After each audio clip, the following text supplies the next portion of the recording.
Netizen mengatakan BTS yang membuat sejarah di Jepang dibayangi oleh pencapaian mereka di Amerika Serikat. Netizen Korea mengatakan kinerja mengesankan BTS di Jepang terkubur oleh semua pencapaian mereka di Amerika Serikat.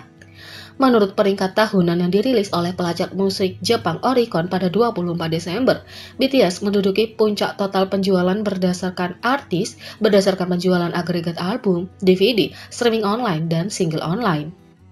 Oricon mengungkapkan BTS adalah artis non-Jepang pertama yang menduduki puncak grafik penjualan komprehensif tahunan. Setelah berita itu keluar, netizen berkumpul di komunitas online untuk berbicara pencapaian mengesankan grup tersebut. Utas tersebut berjudul, BTS menghasilkan 200 miliar won setahun di Jepang saja. Dan banyak netizen berkomentar mengatakan grup yang membuat sejarah di Jepang belum membuat banyak berita karena pencapaian mereka di Amerika Serikat. Acara BTS Permission to Dance on Stage Seoul Live Viewing menjadi rilis bioskop terlaris di seluruh dunia. BTS telah memecahkan rekor sinema global dengan konser 3 hari yang sukses di Seoul. Pada 13 Maret, outlet media mengonfirmasi bahwa acara BTS Permission to Dance on Stage Seoul Live Viewing mengumpulkan pendapatan box office di seluruh dunia sebesar 32,6 juta US dollar. Ini adalah siaran langsung bioskop dunia pertama dari konser dari Korea Selatan yang dipersembahkan oleh Hype Label dan Trafalgar. 3.711 bioskop di 75 negara atau wilayah dibuka untuk pertunjukan terbatas satu hari. Di Amerika Utara, acara itu mencapai posisi nomor 2 di box office Sabtu dengan pendapatan kotor lebih dari 6,84 juta US dollar dan rata-rata layar lebih dari 8.500 US dollar di 803 bioskop. Acara ini juga menandai kembalinya grup yang telah lama ditunggu-tunggu ke panggung di Korea Selatan di depan penonton langsung untuk pertama kalinya sejak 2019. Selamat BTS! Tur Amerika Serikat pemecah rekor Suga, tur dengan pendapatan tertinggi untuk solis Korea dengan 155.000 penggemar yang memujanya.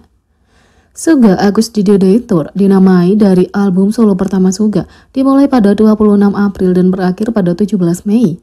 Anggota BTS tampil di USB Arena di New York selama 2 hari, mengadakan 1 konser di Prudential Center di New York, diikuti dengan 3 konser malam demi malam di Chicago di Allstate Arena dan Los Angeles di Kia Forum. Leg Tour Amerika Serikat diakhiri dengan 2 pertunjukan di Oakland Arena di Oakland, California. Seperti yang disarankan oleh nama tur, Suga menunjukkan 2 sisi berbeda dari dirinya, Suga BTS dan sisi yang lebih mentah dan intim dalam bentuk Agus di alter egonya. Menurut media Korea, Suga menyelesaikan tur Amerika Utaranya dengan tempat yang terjual habis dan bertemu dengan lebih dari 155.000 penonton selama 11 pertunjukan yang diadakan di total 5 kota.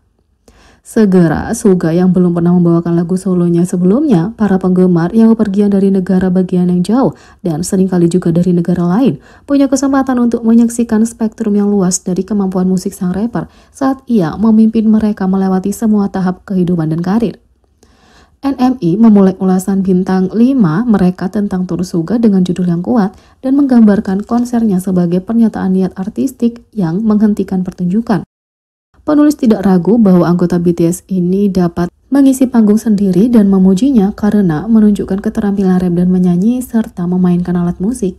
Ini mungkin tur solo pertama Suga, dan meskipun dia sudah terbiasa diapit oleh ke-6 teman bandnya dan berbagi sorotan, dia langsung terlihat seperti di rumah dan sangat percaya diri. Tidak ada momen di atas panggung di mana dia terlihat gugup atau tidak nyaman.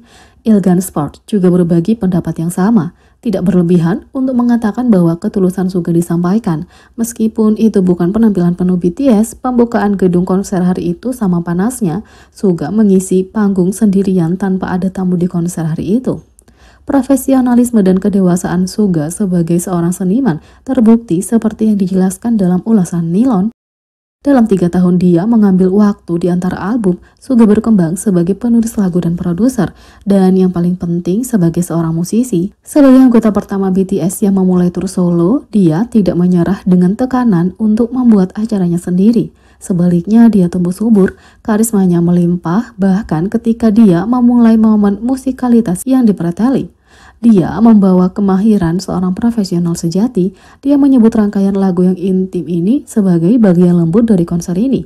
Agus D menjadi wadah kemarahan sang rapper, membuka jalan baginya untuk mengomunikasikan pemikirannya yang merusak diri sendiri dan ketakutan terdalamnya dengan caranya sendiri. Teen Vogue memusatkan perhatiannya pada desain panggung yang unik, produksi panggungnya minimalis tapi produksi menggunakan teknologi. 9 panel menyelesaikan panggung yang pada akhirnya akan menghilang satu panel pada satu waktu, menyisakan semakin sedikit ruang untuk Suga untuk tampil. Musisi berusia 30 tahun ini telah menggetarkan penonton dengan ekstravagansa yang luar biasa, kembang api, band cadangan, dan salah satu pertunjukan panggung paling unik yang pernah dilihat. Saat set 2 jamnya dengan mulus mencerminkan kehidupan, kematian, dan kelangsungan hidup, menjadi jelas bahwa Tour de Day sang bintang adalah bagian yang sama dari opera rock dan teater yang dibawa oleh 3 protagonis yang menarik, idola BTS Suga, alter egonya yang menggigit Agus D dan Min Yoongi. Menurut The Atlantic, Suga menyampaikan pernyataan mendebarkan tentang individualitas artistik selama lebih dari 1 dekade dalam pembuatannya. Konsernya meledak dengan energi frontman dan autoris berkembang. Tapi pencapaiannya yang paling mencolok adalah merangkul potensi empati yang memicu musik pop sambil menolak efeknya yang tidak manusiawi. The Day adalah kesimpulan yang kuat untuk trilogi catatan Agus D yang menyampaikan kritik sosial dan meditasi tentang trauma, ketenaran, penyakit mental, keterasingan, dan pengampunan. Di amigdala dia merujuk pada trauma yang menentukan hidupnya, kecelakaan mobil, operasi jantung ibunya, dan diagnosis kanker hati ayahnya, dan bagaimana mereka membentuknya. Saat lagu terakhir, dia mengenakan serba putih seolah-olah dia telah dibersihkan, katarsisnya selesai. Selama konsernya yang berlangsung selama lebih dari 2 jam, ARMY bisa merasakan Suga BTS melalui lagu-lagu solo resminya seperti Interlude, Shadow, Trivia, Seesaw, atau medley lagu-lagu rap lain, Oh, Dang, Cypher 3, dan 4.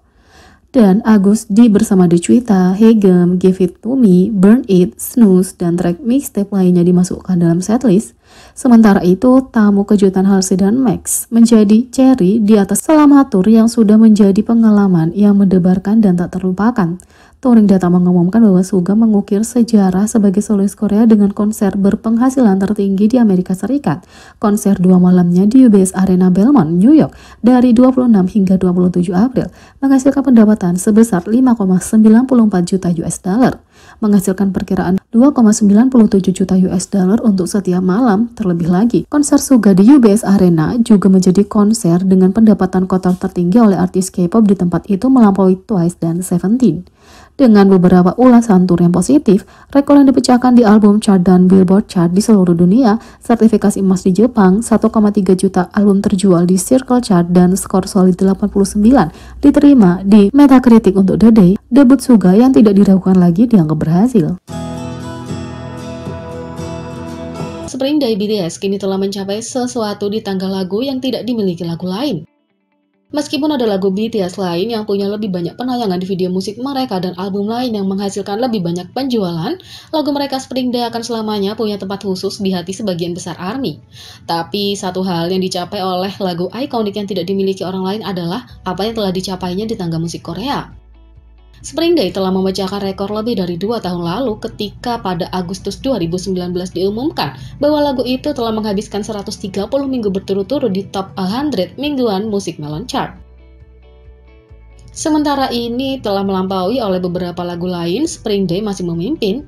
Itu juga menduduki peringkat di grafik digital akhir tahun Gaon selama 5 tahun terakhir berturut-turut, menjadikannya posisi ke-44 di akhir tahun 2021.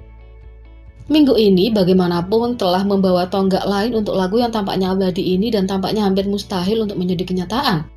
Minggu ini menandai minggu ke-260 bahwa Spring Day berturut-turut berada di tangga lagu mingguan 100 teratas Melon, yang berarti bahwa lagu itu sekarang tidak pernah meninggalkan 100 lagu teratas dalam daftar ini dalam 5 tahun. Lagu kedua dengan charting terpanjang saat ini adalah Every Day, Every Moment oleh Paul Kim yang telah menghabiskan 202 minggu dan terus bertambah di chart. Tempat ketiga diambil oleh BTS sekali lagi Boy With Luv featuring Halsey yang telah berada di top 100 chart selama 148 minggu dan terus bertambah. Tapi Spring Day tampaknya tidak akan meninggalkan grafik dalam waktu dekat. Jadi rekornya kemungkinan akan terus naik untuk sementara waktu. Jadi, bagaimana menurut kalian tentang ini? Beri komentar di bawah. Klik subscribe, like, share, dan klik lonceng. Sekian video kali ini. Sampai jumpa lagi.